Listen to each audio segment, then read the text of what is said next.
Bugungi ko'rsatuvimizga yana bitta mehmonni davramizga taklif etamiz. Ajoyib mutaxassis nevropatolog Zafar aka Abdullayev. Keling aka. Assalomu alaykum. Aka xush kelibsiz. Yaxshimisiz? Menga kerakli odam ekaningiz. Assalomu alaykum. Endi joylashib olamiz o'rtoqlar. Mehmonlar o'rtada. Kelinglar. Siz bu yoqqa. Mehmonlar o'rtada. Marhamat. Keling. Bugun endi bemalol savollaringizni Yoshlar telekanalining Telegramdagi rasmiy sahifasiga yo'llashingiz mumkin bo'ladi.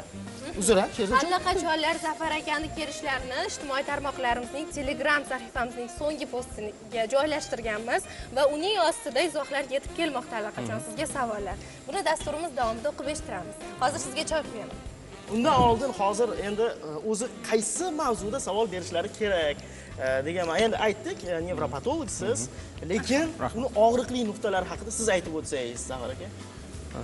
Bugungi ko'rsatuvimizda men nevropatolog sifatida ishtirok etaman va nevrologiya bo'yicha barcha savollar berishlari mumkin. Masalan, shunaqa kasalliklar, ko'p uchraydigan kasalliklar bu bosh og'rig'i, bosh aylanishi, harakatdagi buzilishlar, insult, miyelit, ensefalit, tarqoq skleroz, o'sha qo'rquv, vahima, masalan, tushkunlikka tushish holatlari, uyqu buzilishi va harakat buzilishi bilan kechuvchi barcha muammolar bilan nevropatolog shug'ullanib keladi.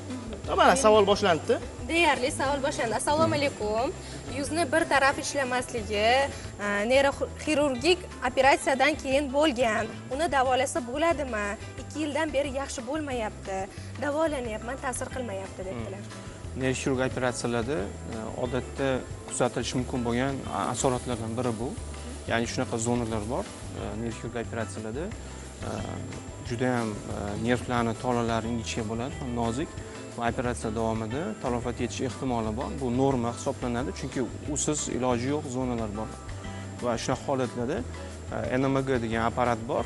Bu apparatimiz shu nervlar bo'yicha impuls o'tuvchanligini tekshirib berishi mumkin. Agar NMG da o'tish qisman saqlangan bo'lsa-da, unda ehtimoli katta, qisman bo'lsa-da tiklanishi mumkin.